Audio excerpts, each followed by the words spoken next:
Sebelum masuk ke cerita, bagi kalian yang belum subscribe, silakan tekan tombol subscribe sekarang juga dan aktifkan lonceng notifikasi agar tidak ketinggalan cerita terbaru dari kami. Dan tak usah lama-lama, ini dia ceritanya. Selamat mendengarkan.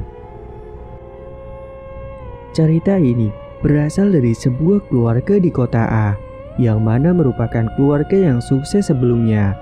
Namun tiba-tiba saja usahanya bangkrut. Pak Harjo akhirnya berniat untuk pindah ke kampung asalnya di kota B untuk membuka usaha baru. Karena sebelumnya Pak Harjo dan keluarganya membuka usaha bukan di kota asalnya. Sudah sekitar 5 tahunan mereka tinggal di kota A, namun akhir-akhir ini usahanya sepi seketika, yang membuat keluarga Pak Harjo memutuskan untuk memboyong kembali ke kota asalnya. Akhirnya Pak Harjo membuka usaha di kota B. Dan tak disangka, usahanya laris dan lumayan terkenal. Mungkin rezeki keluarga Pak Harjo berada di kota asalnya. Pak Harjo dan keluarganya menempati rumahnya yang dulu. Rumahnya terlihat bersih dan rapi, karena memang selama keluarga Pak Harjo merantau, Pak Harjo sudah menyuruh orang untuk merawat dan menjaga rumahnya. Jadi rumah keluarga Pak Harjo tidak kotor berdebu atau bahkan angker. Seperti rumah-rumah yang ditinggal bertahun-tahun, pasti sudah banyak penghuninya. Pak Harjo memiliki 6 orang anak. Istrinya bernama Bu Titi. Anak pertama dan kedua sudah berkuliah di kota A. Namanya Rio dan Roy. Mereka anak kembar, jadi dia tidak ikut pulang ke kota B karena sedang berkuliah. Anak ketiga namanya Lia. Dia sedang duduk di bangku SMA kelas 1. Anak keempat sedang duduk di SMP. Namanya Hesti. Dan anak yang kelima, dia masih duduk di kelas 5 SD. Namanya Tasya. Serta anak terakhir, yaitu anak ke-6. Dia masih berusia 7 tahun atau masih kelas 1 SD. Namanya Ardi. Berarti Pak Harjo dan Bu Titi memiliki 3 anak perempuan dan 3 anak laki-laki.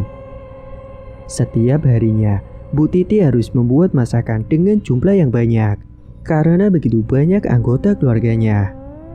Pak Harjo setiap paginya berangkat ke tokonya. Dia menjual pakaian sekolah, pakaian muslim-muslimah. Tokonya selalu ramai hingga Bu Titi ikut datang ke tokonya untuk membantu Pak Harjo. Sedangkan keempat anaknya sudah berangkat sekolah semuanya. Jadi daripada di rumah sendirian, Bu Titi memilih untuk membantu suaminya. Pada suatu malam, ada beberapa saudaranya yang datang untuk bertamu ke rumah Pak Harjo. Karena setelah sekian lama mereka belum pernah bertemu. Karena memang selama keluarga Pak Harjo merantau di kota A, mereka belum pernah pulang ke kota asalnya sendiri. Saudara yang bertamu juga merupakan saudara jauhnya. Terlihat seorang bapak-bapak lebih tua dari ayahnya dengan istrinya sedang duduk di ruang tamu. Lia datang membawa beberapa cangkir minuman dan cemilan di atas penampan. Lalu meletakkan minuman dan cemilan itu di atas meja untuk hidangan tamu. Ayah dan ibunya juga sedang berbincang-bincang asik karena mungkin telah lama tidak pernah bertemu. Tak lupa pula Lia menyalami dan bersapa dengan 2 tamu tersebut. "Ini anak kamu yang keberapa, Jo?" tanya bapak itu. "Oh, dia Lia, anak aku yang ketiga," jawab Pak Harjo. "Cantik juga ya, Jo. Sudah besar sekarang," katanya. Lia yang mendengar ucapan bapak itu hanya bisa tersenyum manis di bibirnya. Ketiga adiknya tidak mau keluar. Mereka masih sibuk belajar di dalam kamarnya masing-masing. Lia juga tidak berlama-lama di ruang tamu karena ada PR yang harus dikerjakan. Lia merupakan anak yang rajin dan pintar. Dia selalu mendapat peringkat 1 di kelasnya. Jadi dia tidak pernah tidak untuk belajar saat malam hari. Dia juga kutu buku. Hobinya selalu membaca buku-buku apapun itu. Di kamarnya banyak sekali koleksi buku-bukunya. Keesokan harinya, seperti biasa, Bu Titi sibuk menyiapkan masakan untuk keluarganya. Kali ini Lia bangun lebih awal untuk membantu ibunya beres-beres di rumah. Ayahnya selalu sibuk dengan burung peliharaannya di pagi hari. Ayah selalu mengajak bicara burung yang berkicau itu. Ayah terlihat seperti orang yang kurang waras karena burung diajak bicara. Sedangkan ketiga adiknya masih belum pada bangun semua. Mereka sedang terlelap dalam tidurnya karena semalam tengah bergadang mengerjakan PR dari sekolah. Singkat cerita, Lia dan ketiga adiknya sudah beranjak melangkahkan kakinya menuju sekolah, sedangkan ayah dan ibu berangkat ke pasar. Sore harinya sepulang sekolah, tiba-tiba saja kaki kiri milik Lia gatal-gatal.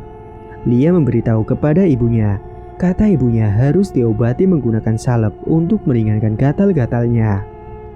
Malam harinya, saat Lia mengerjakan PR, telapak kakinya terasa sangat gatal sekali. Gatalnya yang tak tertahankan. Sampai akhirnya Lia garuk-garuk menggunakan penggaris yang dipakai untuk membuat jaring-jaring balok. Hari-hari telah berlalu, namun kaki Lia bukannya semakin sembuh, namun malah semakin gatal. Akhirnya Lia izin untuk tidak berangkat sekolah karena dia mau pergi ke dokter untuk periksa penyakitnya itu. Namun saat diperiksa, kaki Lia cuma gatal-gatal biasa. Dokter pun hanya memberikan obat gatal saja. Lia berangkat sekolah hanya menggunakan sendal jepit karena jika memakai sepatu, rasa gatalnya tidak tertahankan. Namun, semakin kesini, gatalnya semakin parah sekali, sampai kakinya seperti melepuh dan korenya pun penuh dengan nanah di seluruh kakinya. Karena hal tersebut, Lia tidak berangkat sekolah, karena Lia merasa malu jika nanti teman-temannya tidak mau dengannya. Kakinya semakin parah sampai membengkak, dipenuhi dengan nanah di sekeliling kakinya. Saat di rumah pun, ketiga adiknya itu tidak mau dekat-dekat dengan Lia. Mereka merasa jijik dengan kakaknya sendiri karena kaki sering dikerubuti oleh lalat, nyamuk, dan banyak nanah yang menimbulkan bau busuk. Menurut adik-adiknya, takut penyakit kakaknya itu menular. Dengan begitu, Lia tidak pernah keluar dari dalam kamarnya. Dia selalu mengurung dirinya di kamar sendirian. Kalau mau makan, ada ibunya yang mengantarkan makanannya ke dalam kamarnya. Lia hanya bisa berpasrah. Dia menahan gatal dan lama-lama menjadi sakit pada kakinya. Dia selalu merintih kesakitan dan gatal. Aduh, sakit. Namun seakan tidak ada yang mau mengerti dan peduli dengannya. Lia selalu menangis setiap malam karena merasa dia tidak berguna dan merasa dibenci oleh semua orang. Tapi Lia tidak menyerah. Dia selalu berserah kepada Allah Ta'ala supaya cepat diangkat penyakitnya. Lia merupakan anak yang solehah. Dia sangat rajin beribadah. Setiap tengah malam, Lia selalu melaksanakan sholat. Walaupun sekarang Lia tidak bisa berjalan karena kakinya yang semakin busuk dan membengkak. Namun Lia melaksanakan sholatnya di atas kasur dengan posisi duduk. Setiap sholat, Lia selalu meneteskan air matanya yang membasahi pipinya. Saat malam hari, setelah sholat, tiba-tiba saja ada segerombolan kelelawar hitam terbang mengelilingi dirinya. Lia pun sontak terkejut karena dari mana datangnya para kelelawar itu. Kelelawar itu berusaha untuk menyerang Lia. Dia terus berdoa membaca ayat-ayat kursi. Untung saja ranjang kamarnya dikelilingi dengan kelambu, jadi ada pembatas. Lia terus berdoa dan terus menangis karena dia sangat takut. Apalagi ini tengah malam sekitar pukul 2 dini hari. Namun beberapa menit setelah ia membacakan doa, segerombolan kelelawar itu tiba-tiba saja menghilang entah kemana. Keesokan harinya, Lia tidak menceritakan kepada orang tuanya. Dia hanya memendamnya sendiri. Setiap harinya, Lia hanya berdiam diri di kamar dengan membaca semua buku-buku koleksinya. Sebenarnya ia ingin sekali untuk berangkat sekolah karena dia takut nanti ketinggalan pelajaran. Hari ini ayah dan ibunya membawa Lia ke rumah sakit yang berbeda untuk diperiksakan sakitnya. Sesampainya di rumah sakit, kata dokter, Lia tidak menderita sakit apapun. Itu membuat ayah dan ibunya semakin cemas dan bingung. Akhirnya ayah dan ibu hanya bisa berpasrah kepada Allah Ta'ala. Semoga ada keajaiban. Setelah selesai sholat malam dan mengaji, tiba-tiba saja Lia diserang lagi. Kali ini Lia diserang dengan beberapa pisau tajam yang mengelilinginya di atas kamar tidurnya. Lia merinding ketakutan dan gemetaran badannya. Sekujur tubuhnya penuh dengan keringat yang telah membasahi baju tidurnya. Lia telah berteriak-teriak sekeras-kerasnya supaya ada yang datang untuk menolongnya. Namun sepertinya Teriakan Lia tidak dapat membangunkan kedua orang tuanya. Lia hanya bisa menangis sampai sesenggukan dan terus-terus berdoa. Pisau tajam tersebut berada di kamarnya selama 1 jaman. Pisau itu seperti ingin menyerang dan membunuh Lia. Namun karena Lia anak yang solehah, rajin ngaji dan beribadah, maka dia dapat perlindungan dari Allah Ta'ala. Sakit. Aduh, teriakan Lia esok pagi. Ayah dan ibunya langsung datang ke dalam kamarnya melihat Lia merintih kesakitan dan gatal yang sangat gatal sekali. Terlihat Lia menggaruk-garuk kakinya tersebut dengan menggunakan sisir miliknya sampai kakinya berdarah. Ayah dan ibunya langsung membawa Lia ke salah satu dokter spesialis kulit yang terkenal di kotanya. Dokter menyarankan Lia untuk dironsen. Lia pun akhirnya kakinya dironsen. Tetapi betapa anehnya, hasil ronsennya tidak menunjukkan sakit pada kulit kakinya. Semuanya normal, kata dokter. Setahun berlalu, kakinya masih saja tetap seperti dulu, masih gatal dan sakit, sampai bau dan bernanah. Namun karena telah bolos sekolah selama setahun, Lia akhirnya memutuskan untuk berangkat kembali ke sekolah. Lia ke sekolah selalu diantar oleh ayahnya. Di sekolahan Lia tidak bisa berjalan. Dia selalu merangkak seperti anak bayi. Sungguh betapa kasihan dirinya. Setiap pagi saat mau berangkat sekolah, Lia selalu menutupi kakinya dengan perban yang berlapis-lapis. Karena agar tidak ada teman yang jijik jika melihat kakinya, bahkan agar tidak bau busuk. Lia pun tidak malu jika harus merangkak di sekolahnya karena dia sangat ingin bersekolah. Namun dengan keadaan Lia yang seperti itu, di sekolah dia jadi dijauhi oleh teman-temannya. Tapi Lia tidak mempermasalahkan hal tersebut karena di pikirannya Lia, dia hanya ingin sekolah mencari ilmu. Lia sedang menyendiri di perpustakaan dengan membaca buku. Tiba-tiba saja wali kelasnya mendatanginya. "Lia, kamu kenapa? Bapak lihat akhir-akhir ini wajahmu terlihat murung dan tidak bersemangat seperti dulu," tanya Pak Wawan. Gak apa-apa kok Pak," jawab Lia. "Bicara saja sama Bapak Lia, siapa tahu Bapak bisa membantu meringankan beban kamu," kata Pak Wawan. Lia mencoba membuka perban yang ada di kakinya dengan sedikit demi sedikit. "Astagfirullah. Lia, kamu sakit apa ini? Sudah dibawa ke dokter belum Lia?" tanya Pak Wawan. "Sudah semua dokter saya kunjungi Pak, mulai dari dokter umum sampai dokter spesialis, tapi semuanya bilang normal," jelas Lia dengan menutup kembali perbannya. "Gini saja Lia, Bapak punya teman dukun. Tempatnya ada di kota sebelah. Kamu datang saja ke sana. Siapa tahu dukun tersebut bisa membantu kamu," kata Pak Wawan. "Terima kasih banyak Pak. Terima kasih. Nanti aku akan ke sana Pak," kata Lia. Lia pun bergegas menuju ke kelasnya karena bel masuk sudah berbunyi. Pak Wawan mencoba menawarkan untuk menggendong Lia. Tapi Lia menolak karena Lia tidak mau ada seorang pun yang mengasihani dirinya. Dia ingin tetap mandiri. Lagi pula, Lia tidak mau jadi pusat perhatian jika nanti digendong oleh wali kelasnya sendiri. Hari berikutnya, Lia tidak berangkat sekolah. Dia pergi ke dukun yang sudah diberitahu oleh Pak Wawan bersama dengan ayahnya. Singkat cerita, sesampainya di ruang praktek dukun tersebut, kata Mbak Dukun, Lia terkena santet guna-guna. Mbak Dukun merapalkan mantranya di atas kaki Lia, membuat Lia merintih kesakitan dan gatal. Aduh, sakit.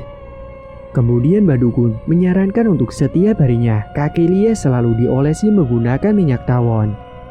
Ayahnya pun menuruti perkataan dari Mbak Dukun tersebut. Sehari kaki Lia sudah merasa enteng dan tidak gatal lagi. Mungkin karena sudah diberi mantra oleh dukun dan diolesi minyak tawon. Tapi itu semua terjadi hanya dalam sehari saja. Tiba-tiba, Lia merasakan gatal yang teramat sekali pada kakinya. Hingga Lia menggarukkan dengan sangat kencang sekali. Garuknya dengan menggunakan garpu. Ayahnya datang ke kamarnya dan langsung memeluk Lia yang dari tadi sudah menangis sesenggukan. Lia sempat berniat untuk bunuh diri. Namun karena Lia merupakan ahli ibadah, jadi imannya masih kuat dan tidak melakukan hal keji seperti itu. Hari-hari telah berlalu. Lia tidak berangkat sekolah lagi. Sampai sekarang sudah 2 tahun Lia menderita sakit di kakinya. Saat malam hari hujan deras dengan kilat yang menyambar, Lia tidak pernah berputus asa untuk selalu melakukan sholat malam dan berharap ada keajaiban untuk dirinya. Namun tiba-tiba saat Lia selesai melaksanakan sholat malamnya, Lia melihat sosok kuntilanak merah. Dia terbang melayang di atas kamarnya dengan tubuh penuh darah, pakaiannya putih. Lia sontak kaget dan langsung menarik selimutnya dengan merapalkan doa-doanya. Tubuhnya menjadi dingin, hingga badannya pun gemetaran melihat penampakan kuntilanak tersebut. Kuntilanak merah itu tertawa cekikikan. Tubuh Lia semakin merinding ketakutan, hingga rasanya seperti mati rasa dan kaku.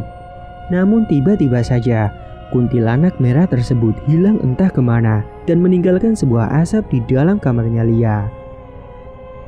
Keesokan harinya, Lia berangkat ke sekolah bersama dengan ayahnya. Karena hari ini Lia wisuda, ada acara pelepasan siswa setelah 2 tahun. Lia jarang bahkan hampir tidak pernah berangkat sekolah.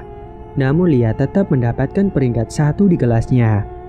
Karena ia mengikuti sekolah lewat online. Semua orang tua juga ikut berkumpul karena ingin menyaksikan kelulusan anaknya. Ayah Lia bertemu dengan teman lamanya, namanya Tante Yura. Ayah juga menceritakan semua penyakit yang telah dialami Lia selama 2 tahun ini.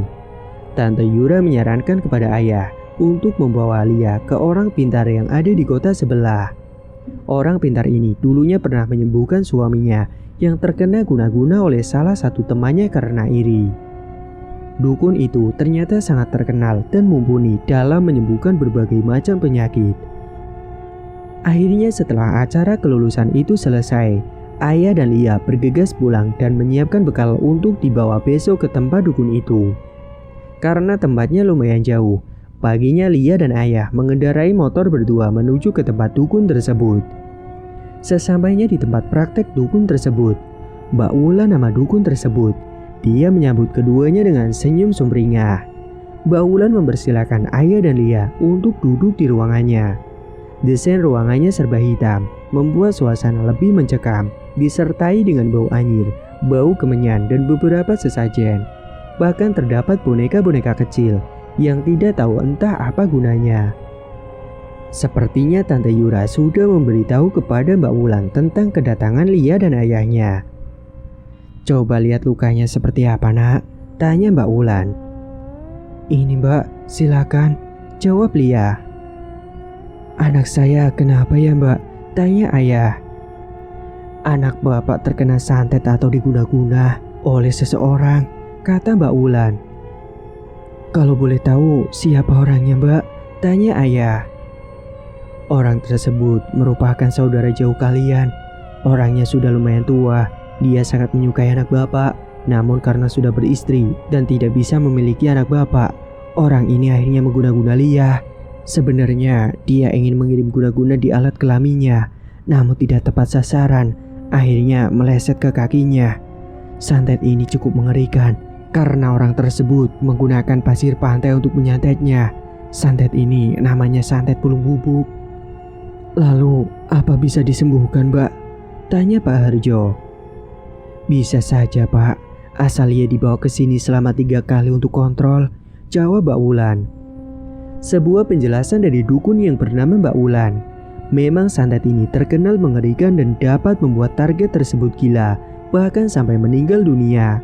Namun untungnya, Lia anak yang solihah dan selalu taat dalam beribadah. Itu membuat dirinya mendapat perlindungan dari Allah Ta'ala. "Terus, bagaimana cara menyembuhkannya, Mbak?" tanya ayah. Tanpa menjawab, Mbak Wulan langsung menyalakan kemenyan dan merapalkan mantra dengan segelas air putih. Lalu air putih tersebut dicipratkan sedikit demi sedikit pada kakinya Lia. Lia terus merintih kesakitan dan kepanasan. "Aduh, sakit, Mbak, sakit," rintihnya dengan meneteskan air matanya. Ayahnya mencoba memegangi tangan Lia supaya Lia terlihat lebih tenang. Setelah selesai ritual, Mbak Wulan memberitahu cara penyembuhan guna-guna pulung bubuk ini. Nanti sepulang dari sini, buatkan 40 macam bumbu dapur, lalu tumbuk hingga halus dicampur jadi satu. Seperti kemiri, merica, bawang-bawangan dan sebagainya. Dan dicampur lagi dengan minyak tawon, kata Mbak Wulan. Terus diapakan, Mbak? Tanya bapak. Lalu bumbu-bumbu 40 macam tersebut dioleskan pada kaki Lia setiap harinya.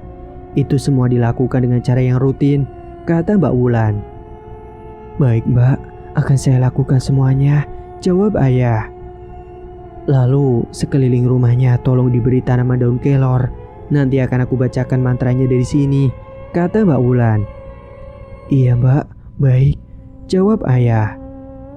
Besok 2 hari berturut-turut datang ke sini lagi ya untuk kontrol, timpal Mbak Wulan. Setelah mengerti semua yang diucapkan oleh Mbak Wulan, akhirnya Pak Harjo dan Lia kembali ke rumah. Ibunya Lia sudah disuruh ayah untuk membeli bahan-bahan yang sudah disebutkan oleh Mbak Wulan. Lalu ibu yang membuat ramuan itu menjadi satu dengan ditumbuk menggunakan lesung. Saat sudah selesai, ramuan itu dioleskan pada kaki Lia yang telah membengkak dan membusuk dengan perlahan-lahan. Badan Lia meronta-ronta ke sana kemari karena begitu panas dan sakit sekali saat ramuan itu dioleskan pada kakinya. Lia pun tidak bisa menahan tangisnya. Dia memberontak ke kanan dan ke kiri, terus berteriak sekencang-kencangnya. Rasanya ingin sekali menggaruk kakinya itu menggunakan benda yang tajam karena sangat gatal sekali. Tolong, ibu, ayah. Aduh, panas sekali. Ayah dan ibunya juga takut menangis karena merasakan penderitaan anaknya selama 2 tahun ini. Karena sudah tak tahan dengan rasa gatalnya, Lia mencoba mengambil sendok yang ada pada tempat ramuan itu, lalu menggaruk kakinya dengan sangat keras. Tapi tangan Lia terus dipegangi oleh ayah dan ibunya, membuat tubuh Lia seperti kejang-kejang dan menangis hingga sesenggukan. Setelah 1 jam ramuan itu meresap ke dalam kaki Lia, sekarang Lia sudah merasakan sedikit hilang gatalnya.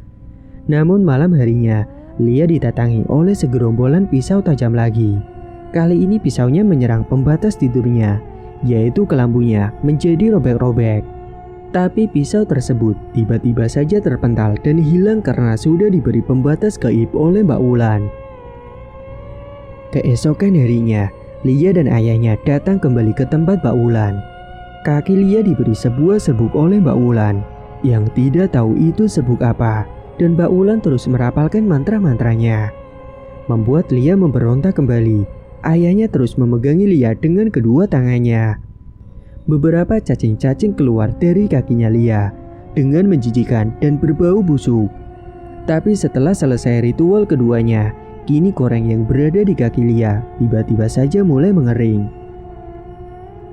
Dan tibalah di hari ketiga, Lia dan Pak Harjo mendatangi rumahnya Mbak Wulan kembali untuk ritual selanjutnya. Di hari terakhir ini, Mbak Wulan mengingatkan kepada Lia nanti malam untuk berjaga-jaga karena akan ada banyak serangan yang mengerikan. Mbak Wulan juga menyuruh Bapak untuk menyiapkan jeruk purut. Jeruk purut tersebut dibikin wedang. Lalu nanti saat malam tiba, wedang jeruk purut tersebut diminum oleh Lia. Pak Harjo dan Lia mengerti dengan semua yang sudah diucapkan oleh Mbak Wulan. Lalu Pak Harjo dan Lia kembali pulang. Sebelum pulang, Pak Harjo dan Lia mengucapkan banyak terima kasih dan memberikan maharnya kepada Mbak Wulan. Malam harinya, saat Lia sedang melakukan sholat malam, benar saja kata Mbak Wulan. Dalam kamar, Lia sudah dikelilingi beberapa sosok halus dengan pisau tajam, bahkan segerombolan kelelawar. Semuanya mencoba untuk mendekati Lia. Lia langsung meminum wedang jeruk purut yang sudah disiapkan oleh Bu Wiwit. Namun Lia terus berdoa membacakan semua doa-doa yang dia hafal. Tubuhnya gemetaran hebat dan keringat dingin di sekujur badannya. Tiba-tiba saja sosok-sosok itu yang mencoba mendekati Lia. Semua sosok itu tidak bisa mendekatinya karena sudah dipasang pagar pembatas gaib oleh Mbak Wulan. Seketika sosok-sosok itu melebur menjadi debu karena telah kalah dengan ritual yang sudah dilakukan oleh Mbak Wulan dari rumahnya. Lia merasa lega bisa melewati semua ini dengan sendirian di dalam kamarnya, ya walaupun dengan bantuan Mbak Wulan. Keesokan paginya, Lia keluar rumah. Sekarang Lia sudah bisa berjalan seperti semula. Lia jalan-jalan pagi di sekitar rumahnya. Terlihat pohon-pohon kelor yang ditanam oleh ayahnya itu tumbang semua. Mungkin itu karena serangan tadi malam yang sangat hebat. Siangnya ayah dan Lia pergi ke rumahnya Mbak Wulan untuk berterima kasih kepadanya. Saat sampai di rumahnya, semua kaca jendela milik Mbak Wulan pecah semua. Kata Mbak Wulan, akibat serangan gaib tadi malam. Ayah pun mengganti rugi untuk semua yang terjadi pada Mbak Wulan. Ayah membawa Lia ke dokter spesialis kulit yang dulu untuk menanyakan apakah lukanya sudah sembuh. Kata dokter tersebut, Lia dinyatakan sudah sembuh total. Mendengar kabar baik tersebut, semua keluarganya merasa bersyukur. Dan pada malam harinya, ayah dan ibu membuat acara selamatan atau pengajian karena Lia sudah sembuh total. Dihadiri oleh beberapa keluarga dan tetangga-tetangganya. Setelah sembuh dari penyakit itu, Lia kini menikmati hari-harinya dengan sangat bersemangat. Karena dia telah menderita sakitnya selama 2 tahun ini dengan sendirian. Dia dijauhi oleh adik-adiknya sendiri dan teman-temannya. Tapi sekarang, Lia memiliki banyak teman kembali. Karena Lia sekarang sudah berkuliah di salah satu universitas yang cukup terkenal di kotanya. Lia berkuliah juga menggunakan beasiswa karena Lia selalu mendapatkan peringkat. Jadi sedikit meringankan beban kedua orang tuanya. Selain kuliah, Lia juga disambi untuk bekerja. Lia bekerja di sebuah kafe. Dia mengambil kerja part-time. Kerjanya saat malam hari. Dengan hal itu, membuat Lia tidak pernah nongkrong dengan teman-teman kuliahnya karena Lia juga bukan tipe yang seperti itu. 4 tahun kemudian, Lia telah lulus kuliah dengan gelar SAG. Iya, Lia kuliah dengan gelar sarjana agama. Setelah lulus pun, Lia langsung mendapatkan kerja di sebuah sekolahan. Dia mengajar sebagai guru agama. Tiba-tiba saja, bapak-bapak yang dulu sempat datang ke rumah ayahnya itu, kini datang lagi ke rumah. Kedatangannya kali ini untuk meminta maaf kepada Lia dan keluarganya. Selama ini telah berbuat jahat terhadap anak Pak Harjo. "Mau apa kamu kesini lagi?" tanya ayah geram. "Saya datang ke sini untuk meminta maaf kepada Lia, Pak Harjo," jawab bapak itu. "Untuk apa?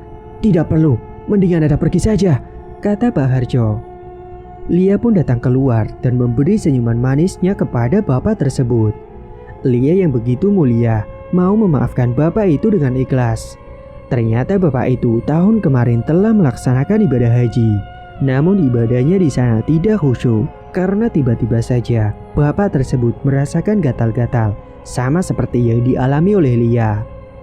Sampai sekarang pun kakinya masih memakai perban dan hanya menggunakan kursi roda karena tidak bisa berjalan. Dia mengaku bahwa dia dulu menyukai Lia. Bapak itu ingin memiliki Lia seutuhnya, namun tidak bisa karena Lia masih kecil, sedangkan dirinya sudah tua seusia ayahnya.